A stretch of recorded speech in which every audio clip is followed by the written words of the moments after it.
Hello and welcome to The Price of Music, the show that looks at the money behind the music industry with me, Steve Lamack, and Music Allies Head of Insight, Stuart Dredge. How's the start of your week so far, Stuart? It's been okay. Windy. I've been blown around a lot, but gets the brain clear, I suppose.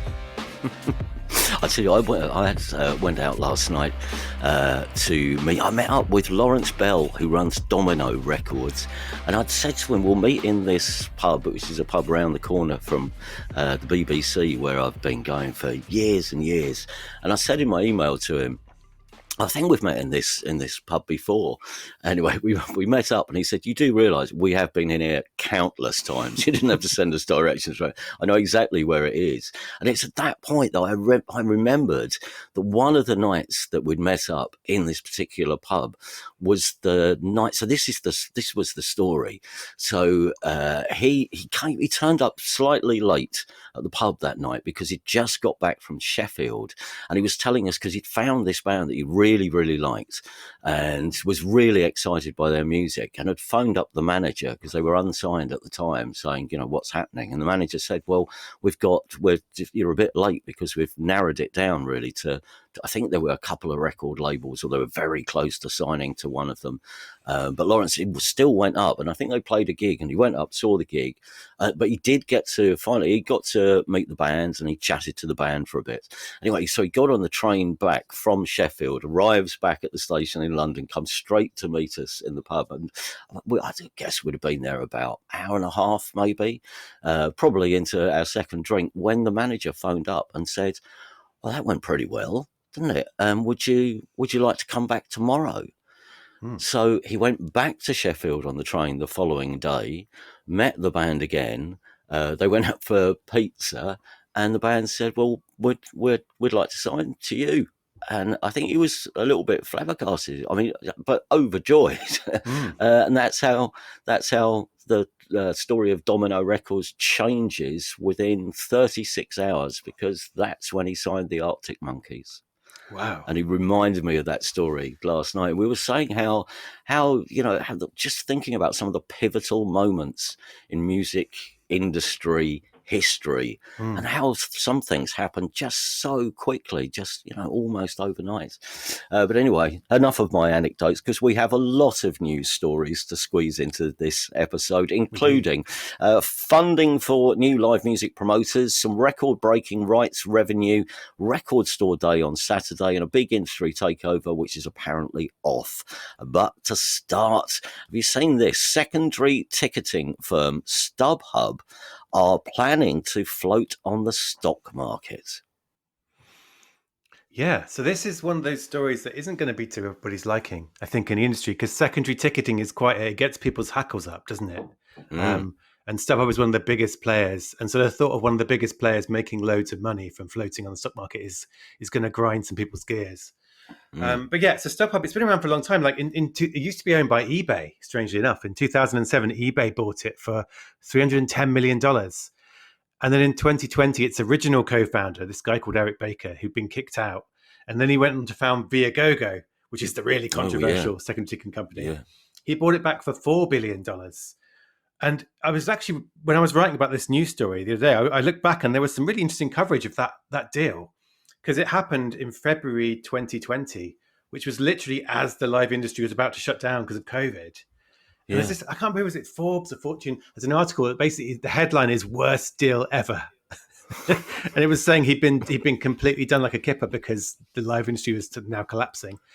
But now StubHub is planning this flotation, going public listing, and apparently it wants to float for $16.5 billion, so 4 times what he paid for it. This summer. Really? In under 5 years? So 4 years. Yeah, in 4 years. Crikey. And is that a realistic valuation, do you think?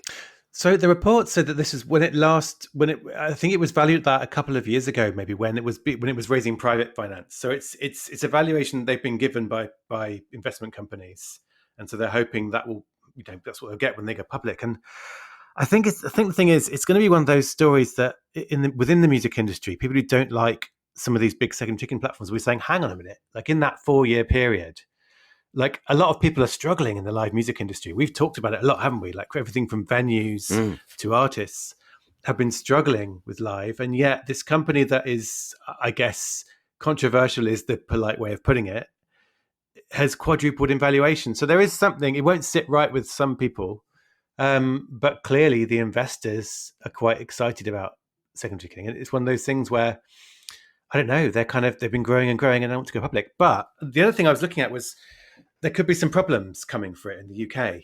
And I can't remember if we talked about this or not a few weeks ago, but Sir Keir Starmer did a speech about culture and music. And one of the policies he announced was that he's going to regulate secondary ticketing. And you probably know more about this than I do because of we work with live. But I think he's going to cap the maximum price you can resell tickets for and other regulations. So in a way, they could be going public just before, depending on when the general election is and whether he gets in, just before someone becomes prime minister who's committed to kind of cracking down on them a bit. So it's kind of, the timing's quite fun in that sense. Since the headline which will state in 72-point bold letters, worst float ever.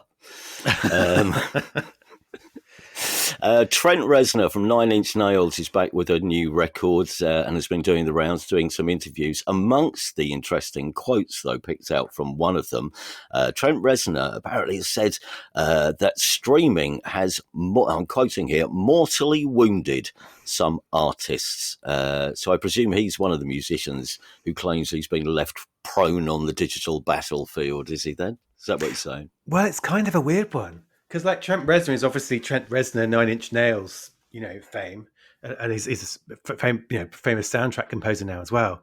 But he used to be an executive at Apple Music as well back in the day. So in its early days, I never knew that. Yeah. Really? So I think what happened was there was this streaming service called originally Daisy, then it became Beats Music, part of the Dr. Dre Beats empire. Then Apple bought that. And so as part of that, Trent Reznor found himself at Apple Music as one of the executives in its launch period. So he's as well as being an artist, he's been on the inside. And this interview was him talking in a way about what he'd seen and what he'd found when he was there before he kind of went back to being a full-time musician. And yeah, he's kind of saying some stuff that is kind of familiar in that what he's saying is it's really good if you're Drake, like streaming is brilliant if you're Drake. But if you're a different kind of artist who doesn't stream so well, it's not good. And I think the quote went on to say something like, here we go, I've got it here. We've had enough time for the whole all the boats rise argument to see they don't rise. Those boats rise, those boats don't. And they can't make money. I think that's bad for art. So what he's saying essentially is it's really good for some artists, but it's been really bad for others. And this ties into this, I think it cuts to the heart of a lot of the streaming debates, which is that there are artists who are good and valuable and are making good music, but they just don't do that well on streaming. They don't suit it. It doesn't suit them. And they're struggling. And so it's been said before, but the fact that it's being said by someone who did have that kind of insider's seat at the early days of Apple Music makes it, quote worthy, I think.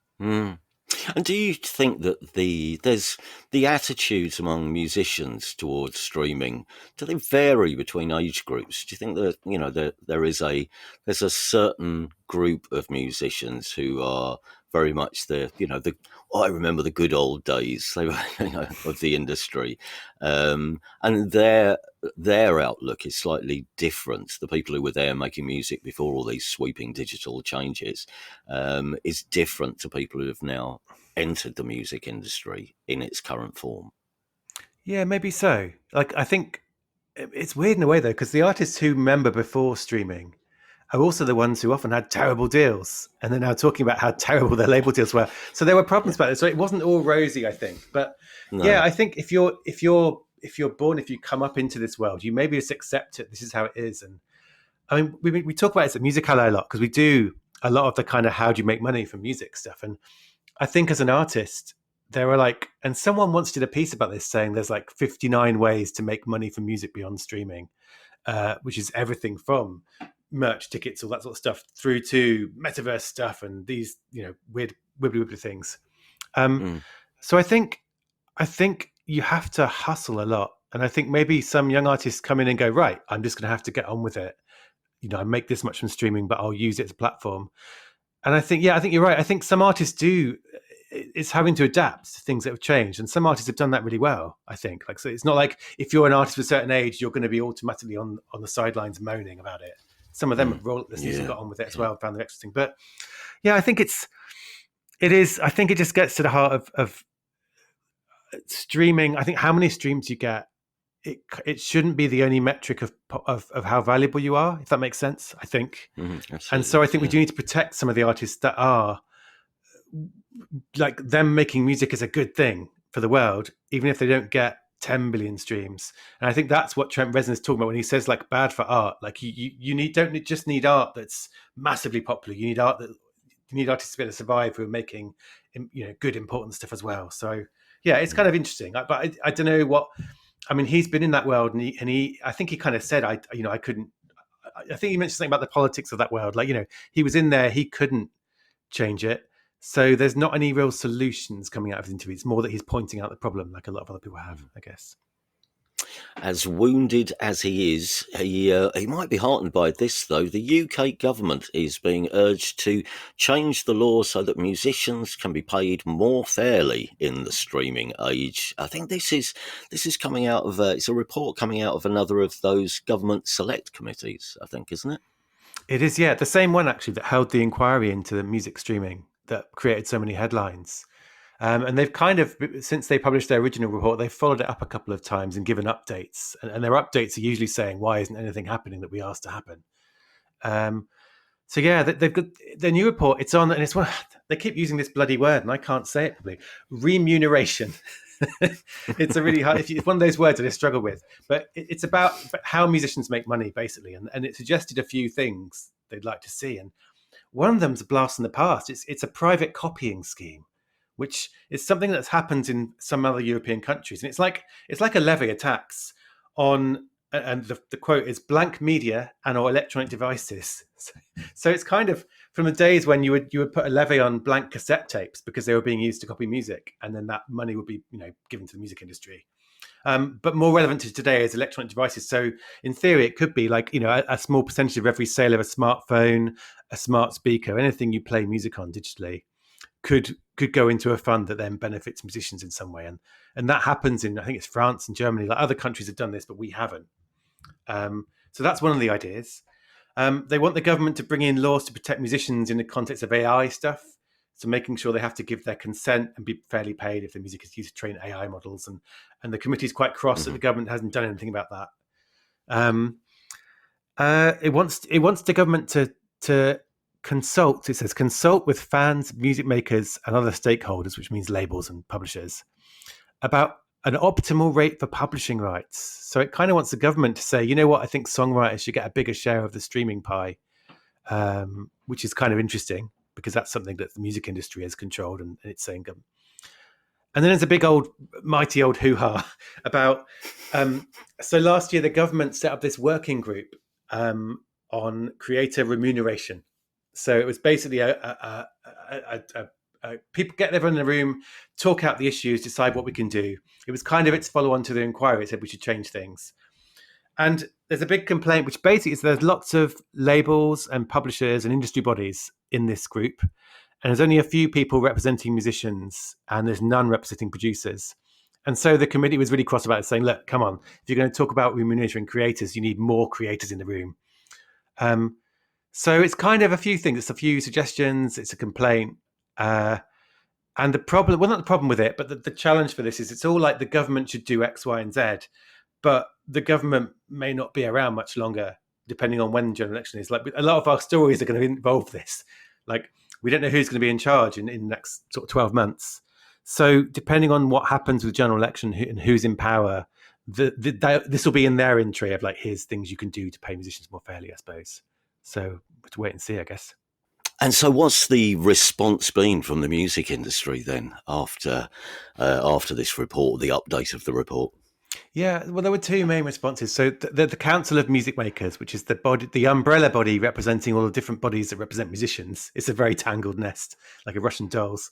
It was basically quite critical and said, yes, we agree with all of this, and the music industry needs to pull its finger out, I'm paraphrasing, and give us good representation, sort all this stuff out.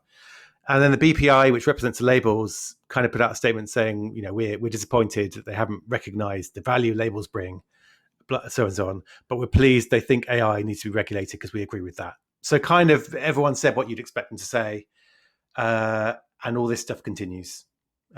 In short, which again I could say for so many stories. Everyone said what you expect them to say, and the arguments carry on. But again, this report does make some proposals, and so whoever is the government the end of this year, early next year, will at least have something in front of them saying, "Here's what you could do." Much like we were talking about the live music session the other day, that's going to have some proposals. So whoever comes in or whoever stays in is going to have no shortage of requests from the music industry about how they can improve things for musicians. So that's good. Yeah, it's interesting you picked out that quote about talking to fans and music makers, which were, where is it? I wrote it down, that the committee was saying that it also wants government to bring forward measures for consultation with fans, music makers and other stakeholders, which I wondered whether that was a very subtle nod to this idea of a fan-led review, which seems to be bubbling around at the moment and might well happen at some point. But that would be interesting because, as you say, the stakeholders involved who are being consulted, whether consulted enough or not, whether it's enough or not, there is the voice of musicians and record labels and publishers and people, but who's talking to the fans and what it means to them? So I'll tell you one thing which might be interesting if you are, like us, a fan of music. Can I just mention it's Record Store Day on Saturday? Because we've talked a lot about the increase in sales of vinyl of late and also about some of the pitfalls of actually manufacturing records. But Record Store Day, hundreds of limited edition LPs going on sale. Also, I noticed this as well, that there's a new record, a high profile record shop opening this week on Thursday this week. Rough Trade Records are launching its biggest shop to date. So there's a new Rough Trade opening in Liverpool on Thursday ahead of Record Store Day, which I got the latest figures from Record Store Day. There's 270 shops taking part. There's 443 exclusive releases. Wow. 443 releases specifically for Record Store Day, which in turn they're estimating could put an extra £9.7 million through the tills if they're all sold. Last year, and this is according to the ERA, which organises Record Store Day, last year the exclusives alone, the Record Store Day exclusives alone, accounted for 10% of all physical sales on the high street for the entire year. 10% of all physical formats sold last year were sold on Record Store Day. So it's going to be a busy day at your local record emporium. If you're interested or you'd like to know where the nearest shop to you, which is taking part, where it's based, how far away it is, there's a record shop locator and more details at recordstoreday.co.uk. Right, next on the news front, PPL, the UK's collective management organisation for performers and recording rights holders, has reported the highest annual revenue in its 90-year history. You better just explain PPL for mere mortals like me. What do PPL do? Who are PPL? Yeah, well, so you say collective management organisation. So it collects money for the performance of music, and it's everything from like TV and radio broadcasts right through to like DJ sets. And I love this in the announcement. It said one of the things that's been good this last year is it's got a new tariff for DJ sets and discos. And I thought, wow, there's still discos in this year, 2024. Like that, I like the idea of that. But of course there are, Yeah. So where we've talked about PRS for music and they collect money for songwriters and publishers, PPR is collecting it for artists and the recording labels. Right. And yeah, I mean, its revenues rose by 4% to 283.5 million. And then public performance revenue, so that music played in public everywhere from gyms, pubs, wherever with your name, they were 111 million quid. And that's kind of important because it's more than the peak before the COVID-19 pandemic. So it's kind of a sign that that kind of area of revenues, music industry, is now recovered from the setbacks in the pandemic. Because I mean, when everyone was in lockdown, those revenues plummeted because no one was going to the gym and no one was going to shops and pubs. So it's kind of good. And it's like, literally, I feel like every other week there's a story about like a collecting society or a collective management organization setting records, breaking the biggest collection, So there's a lot of positive news coming out of this. And in PPL's case, these revenues are split. There's a good share of revenues are going straight to artists. So it's one of those things where there isn't really a bad part to this story, of record revenues, but it's good. It's good that they're collecting more and distributing more, and it means that money is going to artists' pockets and labels too. So that's PPL. If we were playing music business acronym bingo, we'd be well on the way here, wouldn't we? BPI, PPL, and our next story is about PRS. PRS, the PRS Foundation, has launched a new fund for early career music promoters. Tell us about this. Yeah, well, this is like a bit of good news, and it kind of follows up from a couple of shows we've done, doesn't it? Talking about like when grassroots music struggles, it's not just about the venues, it's about the people who work in those venues and people who put on the gigs and book bands, and this is a fund for them. So it's PRS Foundation, which is a charitable offshoot from PRS for Music, the Collecting Society. So it's its own thing, and it's just fund for early career promoters, and they can get grants of up to $3,500 for anything if they're booking and promoting concerts or club nights or tours. And there's also like coaching and mentoring and shadowing and other kind of training as part of this. So it's about building their skills and their contacts as well as giving them some money to kind of the business. And that's kind of, I mean, there's a few, PRS Foundation does a bunch of schemes like this, don't they? They do stuff for artists, do stuff for executives. And the benefits of this, it is money, which is helpful, but it is about helping people build those networks when they're in the early days and building the contacts. And I think I can't remember if it was Nathan from Brunel Social Club or someone else was saying like people work their way up the industry and those first contacts can be really important as they all gradually get more senior. So it's kind of, I think it's a nice example of the industry looking at a particular area of grassroots music and going, how can we help them more? What do they need? And this seems like a good thing. And I believe the idea is to give grants out monthly. So you can apply now for the first set, but I think it'll be every month after that. So there's not like one deadline. If you miss it, you can't do it for another year. It's going to be an ongoing rollout. I wonder what the criteria is, how much experience you will need to have accrued before they would give you some money, or whether you can do it as a complete novice saying, well, there's no bands, there's no artists playing around our neck of the woods, so I'd like to start putting on some groups, please. Can I have some money? I'll have to get the form. That's what we'll have to do. I'm looking for the form as we speak now, I think. But yeah, usually I think you probably have to have some some evidence that you want of doing it. But then nowadays, you can put on shows quite, in the back of a pub or in a school. There are a lot of people doing that sort of thing. So I guess, I don't know, maybe it's like filling in a UCAS form, finding a way to say, well, I had some people played some music in my back garden, but no, but it's a cool thing. It's a good thing, and I think they're going to have. I think they're going to have a lot of people applying for it because I think as we've talked that there's a big network of people around the UK who are still, despite all those obstacles, who still want to book bands and put gigs on against all the odds sometimes. So this will hopefully give some of them just that extra bit of help they need to carry on. We covered a lot of AI-related stories last week. Just the one for this week, I think, but one which might stir up a bit of a hoo-ha. It's the launch of another AI startup. And why might this one get people talking then, Stuart? Yeah. Have I given you the word hoo-ha, or did you use it before? I feel like I say it too often. Have I transmitted it? It's now firmly lodged in my head. Is the word hoo-ha, Dolly Parton, and I'll soon be a fan of the Black Crowes if I hang out with you much longer. Can you imagine? I mean, that would be. I don't know if that's an achievement or a shame for me in terms of achievements. This is a company called Udio, which it's a startup. And its founders previously worked at DeepMind, which is one of Google's big AI teams. So they're kind of hardcore, well-respected AI researchers. And it's this new service, and it's kind of like some other ones. So you type in text prompts. I don't know, I'm trying to think, give me a new jazz wave song, 120 BPM about kangaroos playing football, or whatever you want. And it spits out music and lyrics, and then you can remix and tweak that music. So there's a few things like this around. But what's notable about it is it's got $10 million of funding from an interesting mix of people. So there's, okay, I'm going to say it in the American way, A16Z, because that's the way they say it over there, which is one of the big venture capital companies in Silicon Valley, like, big Silicon Valley money.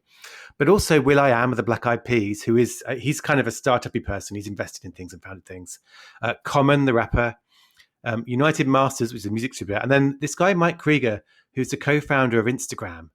And this is part of their pitch, is that what Instagram did for photography, Udio wants to do for music, like democratize it, open it up. Anyone can make a song, like Instagram, let anyone take a photo and make it look nice with filters. So, which will instantly make some musicians go, I hate this idea. Ugh, it's horrible. And yeah, so the controversy stuff is, I mean, it's one of the best ones so far. Like, it spits out, I mean, it's all in the eye of the beholder, or the ear of the beholder, I suppose. But it's, in terms of other AI music, it's good. It's good quality. And the controversy is around, how did it get so good? What was it trained on? And I actually interviewed the founders last week, and they were really friendly. It wasn't like a tense interview, but I did ask, what did you train it on? And they answered it kind of length, while very carefully not saying what they trained it on, but saying stuff like, well, we think you need to train it on high quality music, and as long as you're not regurgitating that or infringing copyright when you put stuff out, it's fine. And that's kind of an argument that's used in the US for, this is why we should be able to train it on whatever music we like and not pay for it, because it's fair use. So they kind of were saying, without saying, that it probably has been trained on quite a lot of music without necessarily asking the permission. That sounds like a very practiced answer as well. They've worked on that, haven't they? There's a phrase, transformative. They mentioned this, as long as it's transformative, and that is like a very specific thing as part of this argument that this should be fair use and you shouldn't have to pay. Is like, as long as it's a transformative. And the weird thing is, like, there's this Udio, there's another one called Suno, which came out recently, and these are the two that people are talking about online, saying these are the two best new ones. They're getting all the buzz. And Suno has had similar questions around what it was trained on. Like, they haven't, there's similar. So there's this kind of moment now for the music industry where possibly I don't want to call them the Blur and Oasis of AI music. I'm not sure that works. But what if the Blur and Oasis of AI music are the ones that weren't trained the way the industry would like, that didn't have licensing deals? And what if they're the best because they've done that? What does that mean for the industry's hopes of making everyone do things the right way, pay? So it's kind of a little challenge to the music industry now of like, well, there are these things breaking through which aren't necessarily doing things the way the industry would like them to. And maybe they've stolen a march on the companies that have done things by the book in the eyes of the industry. And it's all grey areas. It's all still being legally settled, whether it's allowed or not. But yeah, so this is why Udio is kind of, it's getting a lot of excitement from people who've used it and say it's brilliant. And it's getting, I think, a lot of, from the music industry, people are going, okay, what is this? What have they trained it on? What does this mean? And what do we do about it? Yeah. It has been, let me see, it must have been at least a week now since we mentioned the ongoing dispute between Universal and TikTok. But there has been, well, not an agreement between the two parties, but there has been an interesting twist. There has. It's Taylor Swift. It's been a while since you mentioned Taylor Swift as well, isn't it? Yeah. So her music was removed from TikTok because her label partner is Universal Music, Republic Records. And so her music went off TikTok in January with everyone else's. And suddenly last Thursday, it was back on. And if you went to Taylor Swift's profile and looked at the music section, suddenly there were loads of Taylor Swift songs you could use in your videos, just like before. And of course, this was a story that wasn't broken by any music industry publication. It was broken by Swifties discovering it on TikTok. Right. Yeah. So they were the kind of the fan base found it. So since then, the Wall Street Journal did what really happened behind the scenes, because Universal still is in dispute with TikTok. And yet it's... and what happened was, so there's, I guess, two things to know. Like, one is that Taylor Swift has a very specific deal with Universal Music, where she still owns the rights to her recorded music. When she signed with them, they announced it proudly, like, I will get to own the rights to my music I make now. So unlike a lot of artists, she can say, I'm going back on TikTok, and Universal Music can't stop her. And according to the Wall Street Journal, there was this marketing meeting a few weeks ago with Universal and Taylor Swift's team. And they basically said, yeah, we're putting the music back on TikTok because we're going to use it to promote the new album that's coming out this Friday, actually. And it's a really fun sentence. It was like, the sentence in the report was, label executives were surprised. So I think it sounds like her team basically presented it as a fate company. We're going back on TikTok.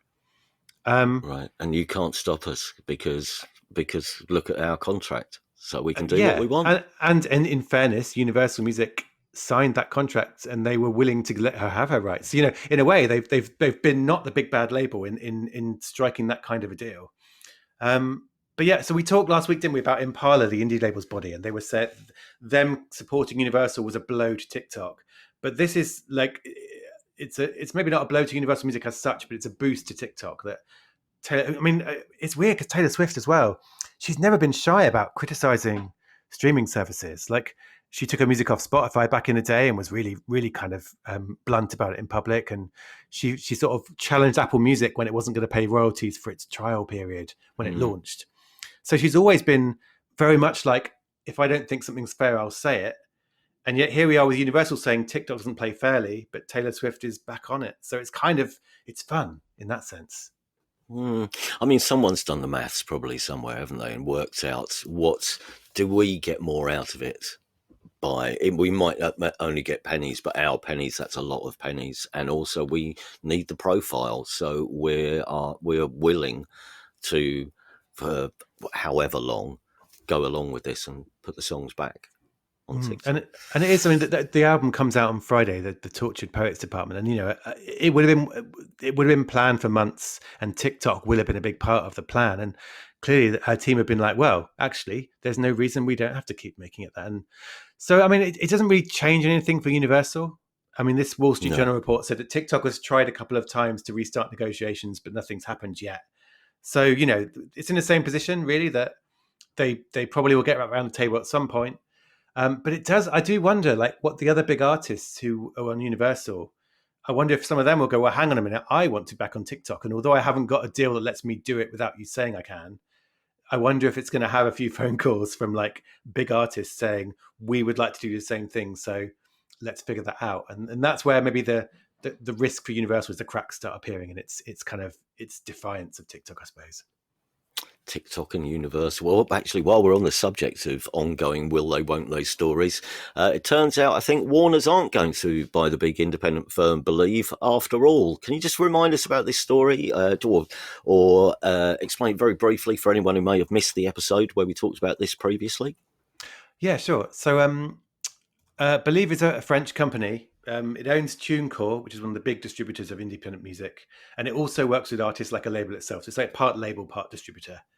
And it's a public company, but recently its CEO said he was going to buy it with the help of some venture capital firms who were going to put the money up. And then Warner Music Group said, actually, we might fancy buying Believe. And there was a bit of financial jostling, and a bit of like the French financial regulator got involved to say, yes, you need to let Warner look at the numbers and decide whether to make a bid or not. So it did, and it's decided not to bid, which doesn't it sounds like, it looked at the numbers and something's dodgy here, but that's not the case. Like there was pressure building, I think, on Warner Music of the independent community saying, we don't want this to happen. We don't want Warner to buy Believe. We don't want another major label to buy a big independent distributor. So it's possible that it just looked at the pros of buying Believe and the cons of what would be stirred up if it said it was going to. But whatever the reason now, Believe is probably going to get bought by its CEO and this consortium of investors. So it will stay independent. Although, the thing about big investors is they always want an exit in the future. They're not putting their money in for they'll be like looking forward and saying, well, at some point we'd like it to get bought or go public again. So for now it's independent, but we'll see what the long-term plan is. But yeah, it's a good. The French independent labels body had come out and said we think it'd be a terrible thing if Warner bought it. So did AIM here in the UK. So that's been headed off for now. So good news for indies. Good news for actually some more good news for indies. We'll finish on this because it brings us nicely round in a full circle almost, because Domino Records are mentioned in this next set of stats. It's more figures from the BPI, I think, including, indicating that independent labels, they're doing all right and have been doing all right, and their share of the market is going up. Yeah. So it's kind of, again, so this is the BPI. They published this annual report called All About the Music. And quite a few of the figures in it have already been announced earlier in the year. So for the report launch, the press release was all about independents and some new data. And yeah, so independents accounted for 29.2% of album equivalent sales, which is kind of a sort of a metric where you combine streams and sales into one thing. And that's been rising. It was 25% in 2019. So in the last 5 years, it's gone from 25% to 29.2% quite steadily. Which is kind of it sort of shows how much clout independents have, although it's quite fragmented. You mentioned that there's a table of like, and it's fascinating to me seeing this big table of the independents by their share. And I think BMG is top, but it's only got 1.7% of overall sales, but it's top. And then Beggars Group 1.3%, and then AWOW, which is owned by Sony Music, and then Domino. So it's kind of like a league table of independent labels.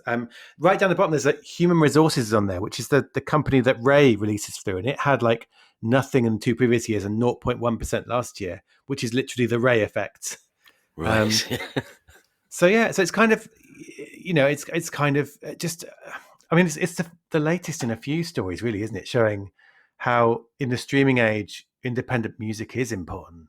And it made me think back, like 10 or 15 years ago when I was first sort of started writing about this stuff, there was a recurring news story where a streaming service would launch and it would only have the major stuff.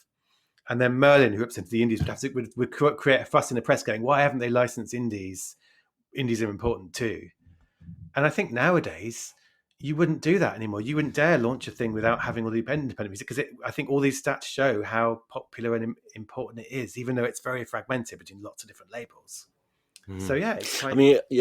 Interestingly, I think there was a point, probably, it may even be just in the lead up to the pandemic, and around probably about 3 to 5 years ago, there was a period in time where you just thought, how are the indies ever going to challenge the majors again? Particularly when it comes to spending on advertising on the main streaming services and the deals that the majors are doing with the major streaming services.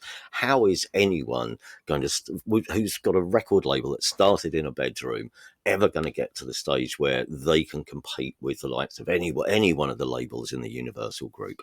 And yet, still it appears that even now there's a swing back towards some of the independents now, which I think is really heartening, and shows that I think they're somehow a little bit more flexible in how they go about things, and there's more freedom to be had at some independent labels. And in this new era, a lot of artists like the fact that they can do things for themselves. They can have relationships with smaller record labels, which are more advantageous to them than signing a regular deal with a big old-fashioned major label.